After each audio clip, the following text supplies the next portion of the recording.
Hello, good morning everyone. मैं अनिल कुमार, आपका Hindi teacher. आज हम लोग क्लास 9 हिंदी कोर्स बी स्पर्श बुक में जो गद्य खंड में जो पहला चैप्टर है धूल, वो पढ़ेंगे। और इस पाठ के लेखक हैं रामविलास शर्मा, जैसा कि आप लोग यहाँ स्क्रीन पर देख रहे हैं। ठीक है, इनका जन्म 1912 में हुआ था और इनकी मृत्यु सन 2000 में हुई थी। पाठ में जाने से पहले हम लोग लेखक के बारे में थोड़ी चर्चा कर लेते हैं कि लेखक कौन है, और इनके बारे में थोड़ी सी जानकारी ले लेते हैं। तो चलिए बात करते हैं रामविलास शर्मा के बारे में। रामविलास शर्मा का जन्म उत्तर प्रदेश के उन्नाव जिले में सन 1912 में हुआ। प्रारंभिक शिक्षा गांव में पाई, उच्च शिक्षा के लिए ये लखनऊ आ गए। वहाँ से इन्होंने अंग्रेजी में एमए किया और विश्वविद्यालय के अंग्रेजी विभाग में प्राध्यापक हो गए, यानी वहाँ पर वह शिक्षक के रूप में नियुक्त हो गए। प्राध्यापन काल में, यानी कि जब वे पढ़ा रहे थे उसी समय इन्होंने पीएचडी की उपाधि भी अर्जित की। लेखन के क्षेत्र में पहले कविताएं लिखकर फिर एक उपन्यास और नाटक लिखने के बाद पूरी तरह से आलोचना कार्य में जुट गए। यहाँ पर एक नया शब्द आया हुआ है, आलोचना। ये आपके लिए जानने की चीज़ है। तो इसके रामविलास शर्मा के बारे में यहाँ बताया जा रहा है कि वे शुरू में जो लेखन कार्य शुरू किए, या फिर लेखन में जब ये प्रारंभ किए लिखना अपना, तो वे पहले कविताएं लिख रहे हैं, फिर उन्होंने उपन्यास लिखा, फिर नाटक भी लिखे। लेकिन उसके बाद ये लेखन कार्य को पूरी तरह से छोड़कर वे किसमें जुट जाते हैं? आलोचना में। आलोचना होता है मतलब जो हम लोग अंग्रेजी में इसके लिए वर्ड यूज़ करते हैं क्रिटिक्स। आलोचना का मतलब होता है किसी चीज़ की पर चर्चा करना, किसी चीज़ के बारे में बताना, उसके क्या गुण हैं, अवगुण है, उसकी मतलब तमाम तरह की जो चीज़ें होती है, बातें होती हैं, उसमें हम सारी चीज़ें उसमें बातें करते हैं, हम बताने की कोशिश करते हैं। रामविलास शर्मा प्रगतिशील आलोचना के सशक्त हस्ताक्षर माने जाते हैं। हस्ताक्षर यानी कि जो आप सिग्नेचर करते हैं, तो यहाँ रामविलास शर्मा का जो नाम है वो प्रगतिशील आलोचना के सशक्त हस्ताक्षर के रूप में माना जाता है। यानी इनकी जो आलोचना होती है वो बड़े बड़े जो लेखक होते हैं, कहानीकार होते हैं, उपन्यासकार होते हैं, उसे वह मानते हैं। इन्होंने गोस्वामी तुलसीदास और महाप्राण निराला यहाँ पर पूरा नाम नहीं दिया हुआ है, इनका पूरा नाम है सूर्यकांत त्रिपाठी निराला के काव्य को नए निष्कर्ष पर परखा। यहाँ निष्कर्ष पर देखिए, यहाँ पर ऊपर में रेफ की मात्रा छूट गई है। ठीक है, आप इसे ध्यान रखिएगा। इसे नए निष्कर्ष पर परखा, यानी कि अभी तक गोस्वामी तुलसीदास और महाप्राण सूर्यकांत त्रिपाठी निराला की रचनाओं को जिस तरह से लोगों ने आंका था, या उसका जिस तरह से आकलन किया था, उसे रामविलास शर्मा ने एक नया रूप दिया, एक नया अर्थ प्रदान किया, जिससे इन रचनाओं का जो महत्व था वह लोगों को और अधिक समझ में आने लगा। सेकंड पैराग्राफ में देखिएगा आप लोग कि इनकी रामविलास शर्मा की बहुत सी कृतियां हैं। यहाँ पर नाम दिए हुए हैं भारतेंदु और उनका युग, महावीर प्रसाद द्विवेदी, हिंदी नवजागरण, प्रेमचंद और उनका युग, निराला की साहित्य साधना जो 3 खंड में है, भारत के प्राचीन भाषा परिवार और हिंदी भाषा और समाज। यानी इन्होंने आलोचना के साथ साथ भाषा पर भी बहुत सारा काम किया है। ठीक, और आखिर में देखते हैं पाप के पुजारी एक नाटक है, 4 दिन उपन्यास और अपनी धरती अपने लोग, इनकी एक आत्मकथा है। इसके अलावे रामविलास शर्मा को साहित्य अकादमी, व्यास सम्मान, सलाका सम्मान आदि से सम्मानित किया गया है। इन्होंने पुरस्कार स्वरूप मिली राशि साक्षरता प्रसार हेतु दान कर दी। यानी इन्हें जो भी सम्मान में जो भी धनराशि इन्हें मिली थी, उन्होंने उन सारे पैसे को साक्षरता के अभियान में इन्होंने दे दिया, या से दान में दे दिया। यहाँ एक छोटा सा जो लास्ट पैराग्राफ है, इसमें हमें पाठ के बारे में थोड़ी सी जानकारी मिलेगी। इसे भी देखते चलते हैं हम लोग, जो हमारे लिए बहुत इम्पोर्टेंट है। कई मुहावरों, लोकोक्तियों, देशज शब्दों और अन्य रचनाकारों की रचनाओं के उद्धरणों से ली।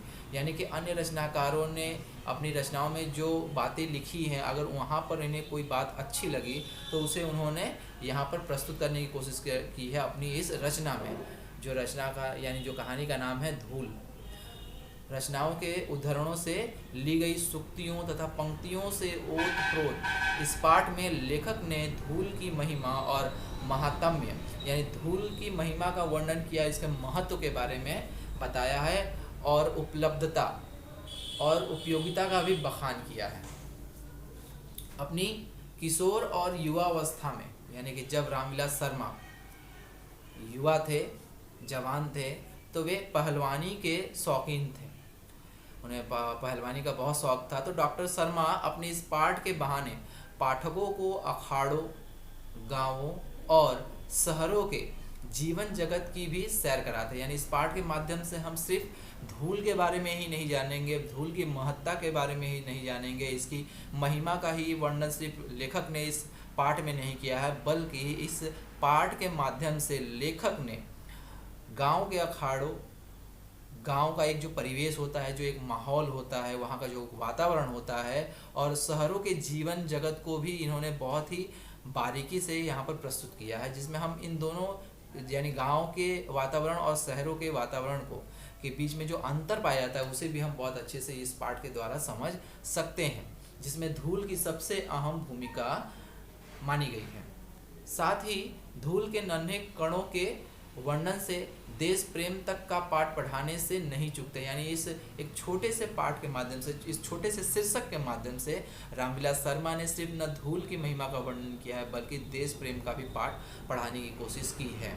इस पाठ को पढ़ने के बाद पाठक यानी कि जो रीडर है, जो पढ़ने वाले हैं, वह धूल को यूं ही धूल में न उड़ा सकेंगे। यानी कि हम जो कहते हैं ना कि धूल में उड़ा देना, यानी कि उसे मिट्टी में मिला देना, उसे ख़त्म कर देना। तो इस पाठ को पढ़ने के बाद हम उस धूल के बारे में जब कभी हम लोग बातें करते हैं या कुछ कहते हैं, तो उस धूल की महिमा को जानेंगे, उसके महत्व को जानेंगे, और उस धूल को हम अगली बार या फिर जब इस बात पर चर्चा करेंगे या धूल के विषय में जब कभी चर्चा हो या बातचीत हो, तो उसे हम हल्के में न लगें, बल्कि उसके महत्व को जानेंगे और इसके इम्पोर्टेंस को समझेंगे कि इसका महत्व कितना और क्या है। चलिए अब चलते हैं नेक्स्ट।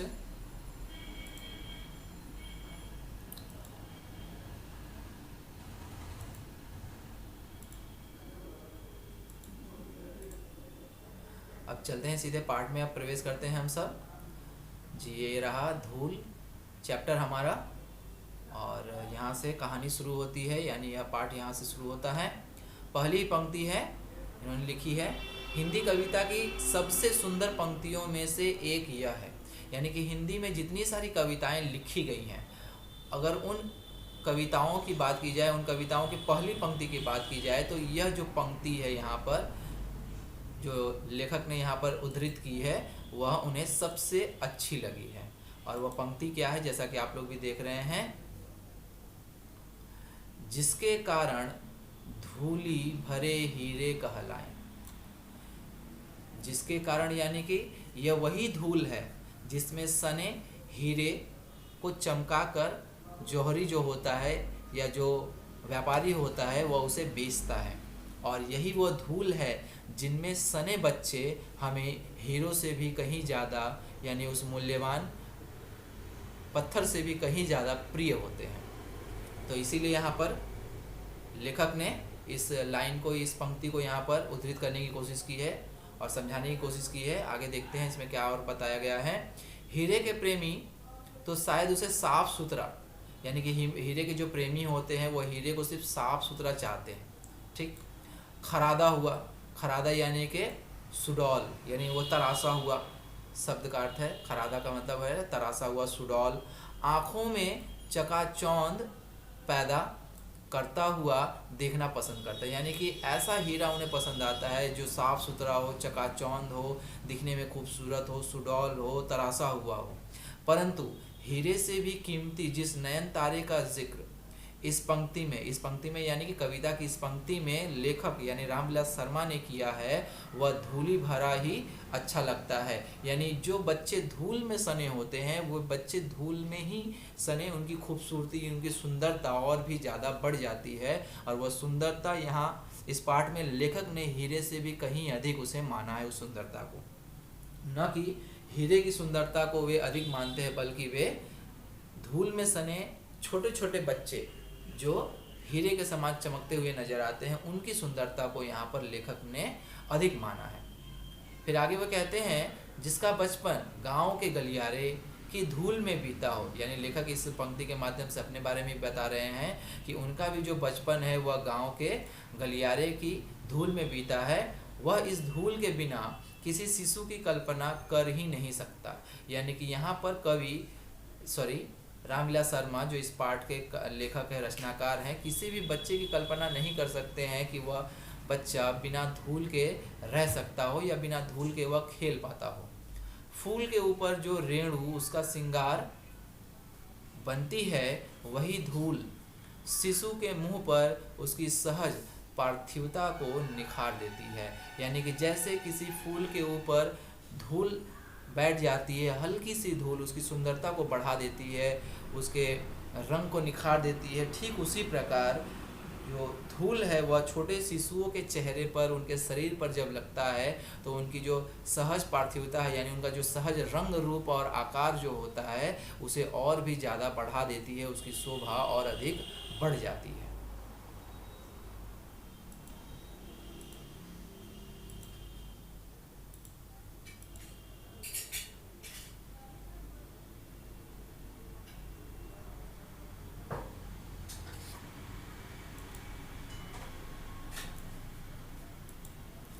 आगे बात करते हैं अभिजात वर्ग, यानी कि यहाँ पर हम उन कुलीन वर्ग की बात कर रहे हैं, उच्च वर्ग के लोगों की बात कर रहे हैं जो अपने आलीशान घरों में रहते हैं, जिनके पास साधन की कोई कमी नहीं है, जिनके पास सारी सुख सुविधाएं हैं। उन्होंने क्या किया है, अभिजात वर्ग ने प्रसाधन सामग्री में बड़े बड़े आविष्कार किए। यानी कि जो अभिजात वर्ग है, जो उच्च कुलीन के उच्च वर्ग के लोग हैं, उन्होंने प्रसाधन, कपड़े पहनने, अपने श्रृंगार, सजावट और तरह तरह की चीज़ों के लिए कृत्रिम तरह की चीज़ों का आविष्कार किया है। और वो भी आविष्कार छोटे नहीं बल्कि बहुत बड़े बड़े हैं। लेकिन इन सभी आविष्कारों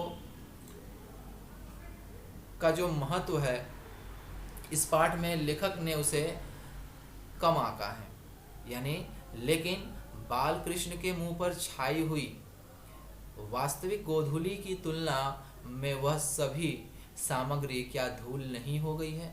यानी कि यहाँ पर श्री कृष्ण की सुंदरता के बारे में यहाँ पर चर्चा कर रहे हैं रामविलास शर्मा कि बाल कृष्ण जो है वो बचपन में जब धूल में, मिट्टी में सने हुए जब खेल कर वापस आते हैं और माँ यशोदा जब उन्हें देखती थी और उनका जो उनके चेहरे की जो सुंदरता होती थी वह देखते बनती थी।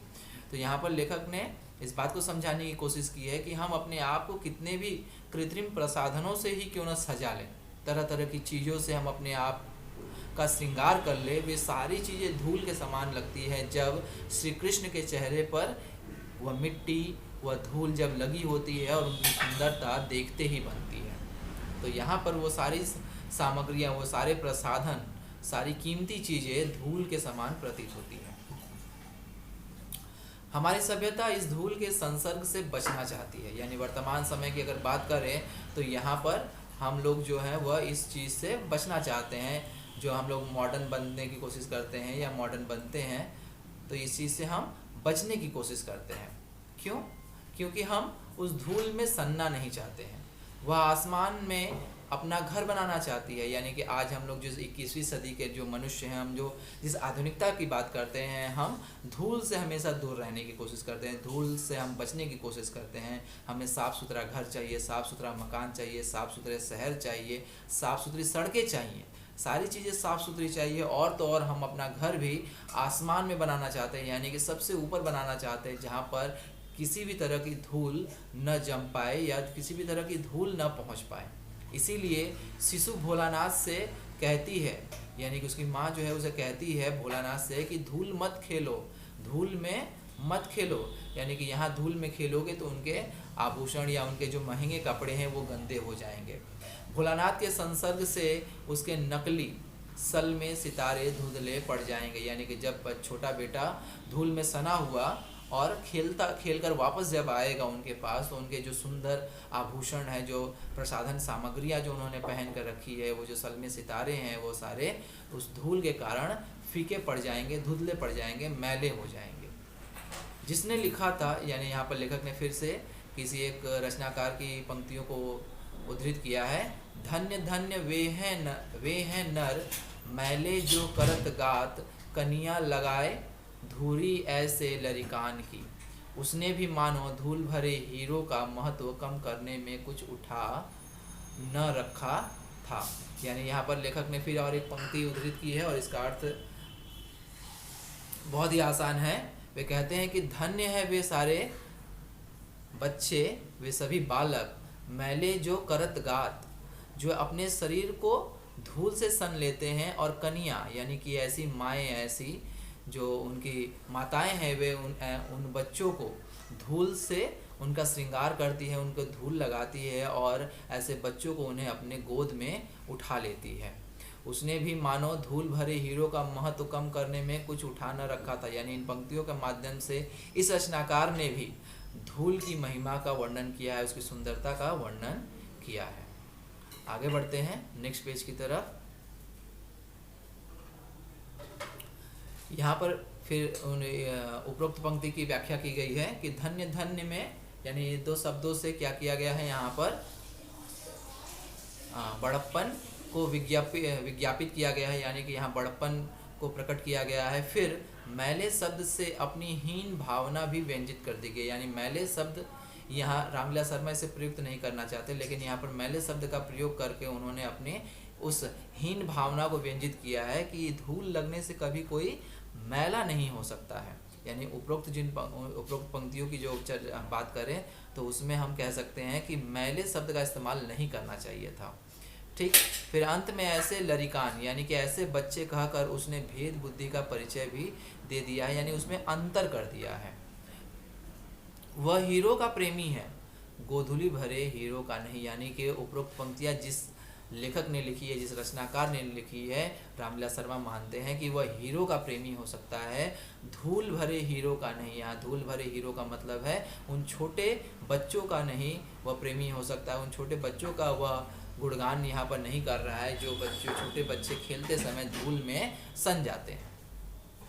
नेक्स्ट पैराग्राफ की ओर बढ़ते हैं।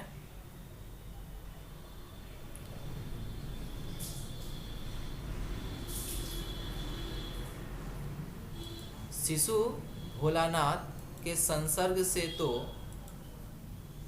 मैले जो करत गात की नौबत आई। यानी कि यहाँ पर लेखक कहना चाहते हैं कि अगर वह जो छोटा बच्चा है वह धूल में खेलता है तो सिर्फ मैल यानी कि गंदगी की ही बात होती है कि धूल से सने हैं तो साफ कपड़े, धुले कपड़े वह गंदे हो जाएंगे, मैले हो जाएंगे, बस यही इतनी ही नौबत आई। अखाड़े की मिट्टी में सनी हुई देह, यानी कि जो बच्चा या जो अपनी जवानी में अखाड़े की मिट्टी में सना हो और देह से कहीं उबकाई ही आने लगी, यानी उसने कभी ऐसे व्यक्ति को देख लिया जो अखाड़े की मिट्टी में सर से लेकर पांव तक सना हो, ऐसे को देखकर तो उन्हें उबकाई ही आ जाए, यानी उन्हें उल्टी आ जाए। जो बचपन में धूल से खेला है, यानी कि हर एक बच्चा कहीं ना कहीं या कभी न कभी धूल में सना जरूर होता है, वह जवानी में अखाड़े की मिट्टी में सनने से कैसे वंचित रह सकता है। यानी ऐसे बच्चे जो दिन भर धूल में खेलते रहते हैं, धूल में सने रहते हैं, ऐसे बच्चे अपनी जवानी में अखाड़े की मिट्टी से अपने को खुद को दूर नहीं कर सकते हैं, अपने देश की मिट्टी से वे हमेशा दूर नहीं रह सकते हैं। रहता है तो उसका दुर्भाग्य है और क्या। यानी कि अगर कोई ऐसा बालक है जो जवानी में अखाड़े की मिट्टी से वंचित रह जाता है या दूर रह जाता है तो ऐसा बालक या उस बालक का दुर्भाग्य ही होगा।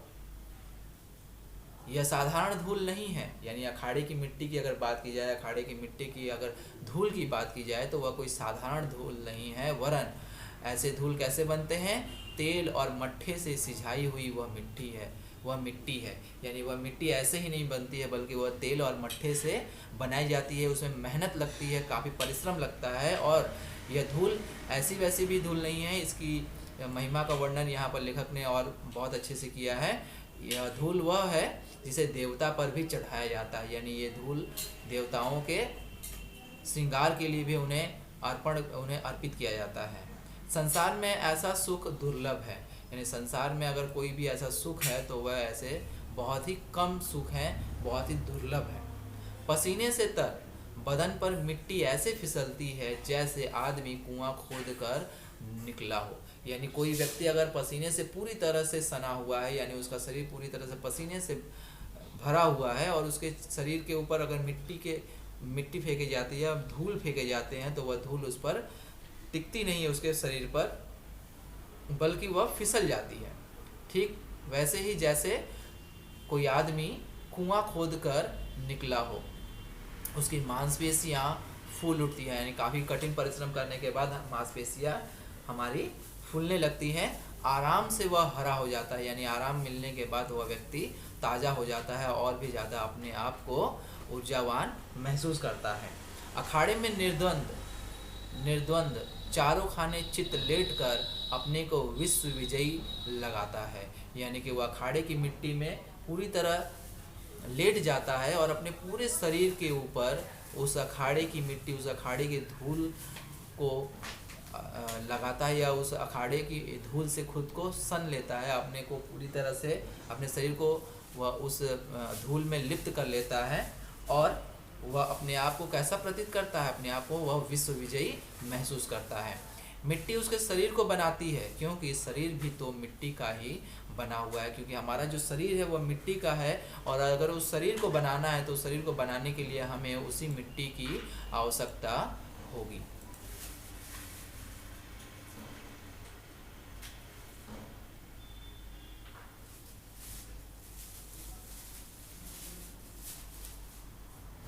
आगे देखते हैं।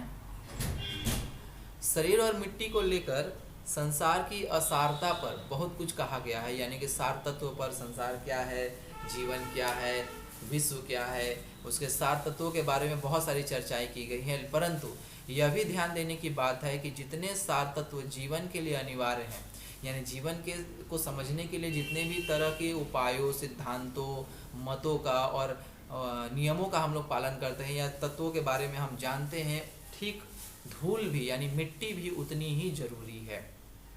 क्योंकि जिन फूलों को हम अपनी प्रिय वस्तुओं का उपमान बनाते हैं, यानी जिन फूलों से हम अपने घर को, अपने जीवन को, अपने घर के आंगन को या बाग बगीचे को सजाते हैं, अपने जीवन को सजाते हैं, वे सारे फूल मिट्टी की ही उपज है, यानी ये सारी चीज़ें मिट्टी से ही पैदा होती हैं, मिट्टी में ही पनपती है। रूप, रस, गंध, स्पर्श, यानी कि फूल का जो रूप है, फूल में जो रस मिलता है, उस फूल से जो गंध मिलती है, उस फूल का जो स्पर्श होता है, ये सारी चीज़ें उसे मिट्टी से ही मिलती है। अर्थात संसार की जो इतनी सारी सार तत्व है, या संसार के बारे में जो भी सारी बातें की गई हैं, वह जितनी अनिवार्य है, जितनी ज़रूरी है, मिट्टी भी उतनी ही ज़रूरी है। इन्हें कौन संभव करता है, यानी कि इन सारी चीज़ों को संभव सिर्फ मिट्टी ही करता है। माना कि मिट्टी और धूल में अंतर है, यहाँ पर एक अंतर बताया गया है कि मिट्टी क्या है और धूल क्या है। हम अक्सर मिट्टी को धूल और धूल को मिट्टी समझ लेते हैं, लेकिन यहाँ पर लेखक ने बहुत ही सहज शब्दों में इस चीज़ को भी समझाने की कोशिश की है, और इसमें अंतर उतना ही बताया गया है, लेकिन उतना ही जितना शब्द और रस में है। यानी कि जितना शब्द और रस में अंतर होता है, यानी जैसे कोई अगर शब्द हम लोग प्रयोग करते हैं, उसे हम रस की अनुभूति करते हैं, या अच्छी चीज़ की अनुभूति करते हैं, अच्छे भाव की अनुभूति करते हैं, तो शब्द और उस अनुभव में, उस भाव में जितना अंतर है, उतना ही अंतर मिट्टी और धूल में यहाँ लेखक मानते हैं। फिर और एक उदाहरण देते हुए कहते हैं कि देह और प्राण में जितना अंतर है, यानी प्राण के बिना देह किसी काम का नहीं, और देह न हो प्राण के लिए तो वह प्राण भी किसी काम का नहीं है। चांद और चांदनी में जितना अंतर होता है, उतना ही अंतर धूल और मिट्टी में है। मिट्टी की आभा का नाम धूल है, यानी कि अगर मिट्टी की खूबसूरती की जब हम बात करते हैं, तो वह सुंदरता सिर्फ धूल से ही आती है, और मिट्टी के रंग रूप की पहचान, यानी कि मिट्टी कैसी है, वह उसकी खूबसूरती क्या है, उसकी पहचान भी है, उस धूल से ही आती है। ग्राम भाषाएं अपने सूक्ष्म बोध से धूल की जगह गर्द का प्रयोग कभी नहीं करती है, यानी ग्राम भाषा यानी ग्राम के जो लोग होते हैं, वे यहाँ पर धूल शब्द के लिए धूल का ही प्रयोग करते हैं, गर्द शब्द का प्रयोग नहीं करते हैं, क्योंकि धूल शब्द के प्रयोग से जो सुंदरता और जो एक अपनेपन का भाव प्रकट होता है, वह गर्द शब्द के प्रयोग से नहीं होता है। धूल वह है जिसे गोधूली शब्द में हमने अमर कर दिया है। यहाँ पर बहुत ही एक अच्छा शब्द यहाँ पर मिला है हम लोगों के लिए इसके बारे में जानना हमारे लिए बहुत ज़रूरी है। गोधूली यानी यहाँ पर लेखक समझाना चाहते हैं कि धूल शब्द की, जिसके बारे में अभी तक हम चर्चा कर रहे हैं या जितनी देर से अभी हम लोग बातें कर रहे हैं इस विषय में, इस पाठ पर, ठीक है, यहाँ पर उस धूल को लेखक ने क्या किया है कि हमने उसे गोधूली शब्द में हमने अमर कर दिया है। गोधूली क्या होती है? गांव में जब अक्सर हम देखते हैं, अब तो ऐसा देखने को नहीं मिलता है, लेकिन गांव में अक्सर जब शाम के समय खेतों से सारे मवेशी यानी कि सारी गायें जब चरने के बाद, सारा दिन खेतों में जोतने के बाद, खेती करने के बाद, हल चलाने के बाद, जब वे सारी गायें एक साथ जब वापस आती हैं और गांव की उस सकरी यानी पतली सी पगडंडी से होकर जब ये गुजरती हैं, तो पैरों के खुरों से यानी गायों के जो पैर होते हैं, जो खुर होते हैं, उनसे जो लगकर धूल उड़ती है उसे हम गोधूली कहते हैं। अर्थात गायों के पैर से उड़ने वाली धूल से हम गोधूली कहते हैं। इस गोधूली शब्द में लेखक ने यानी हमने धूल शब्द को अमर बनाने की कोशिश की है। अमराइयों के पीछे, अमराइयों यानी कि आम के बागीचे, आम के बागीचों के पीछे छिपे हुए सूर्य की किरणों में जो धूली सोने की मिट्टी कर देती है, धूली को सोने को मिट्टी कर देती है, सूर्यास्त के उपरांत लीक पर गाड़ी के निकल जाने के बाद जो रुई के बादल की तरह या ऐरावत हाथी के नक्षत्र पथ की भांति जहाँ तहाँ स्थिर रह जाती है, चांदनी रात में मेले जाने वाली गाड़ियों के पीछे जो कवि की कल्पना की भांति उड़ती चलती है। देखते हैं यहाँ तक कि लेखक ने और क्या समझाने की कोशिश की है। यहाँ पर चले आते हैं। अमराइयों के पीछे छिपे हुए सूर्य की किरणों में जो धूली सोने को मिट्टी कर देती है, यानी कि जब आम के बागीचों के पीछे से जो सूर्य की किरणें आती है, सूर्य की किरणें कौन सी? संध्या के समय की, सुबह की नहीं। तो संध्या के समय की जो सूर्य की किरणें होती है उसकी एक चमक ही सोने की तरह होती है, स्वर्ण के समान होती है। तो वह जो सूर्य की किरणें हैं जब उन धूल के ऊपर पड़ती है तो ऐसा लगता है कि वह धूल सोने की तरह चमकने लगती है। और सूर्यास्त के उपरांत जब सूर्यास्त हो जाता है, संध्या हो जाती है, तब उस समय लीक पर गाड़ी के निकल जाने के बाद जब सारी गाड़ियाँ, बैलगाड़ियाँ, सारे गायें वहाँ से निकल जाते हैं उस रास्ते से जब, तो उनके पीछे एक धूल का गुबार यानी कि एक काफ़ी धूल का एक बहुत बड़ा सा आकार वहाँ पर दिखाई देता है, जो रुई के बादल की तरह या जिसका आकार काफ़ी बड़ा होता है। यहाँ पर उदाहरण देते हुए कहते हैं कि रुई के बादल की तरह, क्योंकि रुई सबसे हल्का होता है, वो हवा में उड़ने लगती है, उसी तरह धूल भी हवा में उड़ने लगती है। या ऐरावत हाथी के नक्षत्र पथ की भांति, यानी कि कोई बहुत बड़ा हाथी है जो नक्षत्र पथ यानी कि नक्षत्र यानी जो तारे जिस पथ से गुजरते हैं,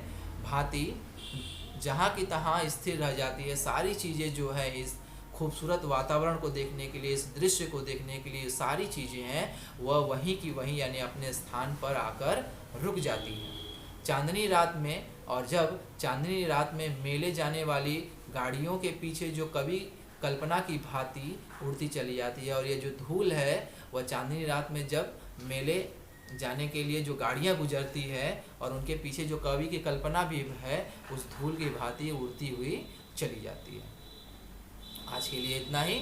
नेक्स्ट वीडियो में हम आगे चर्चा करेंगे। धन्यवाद।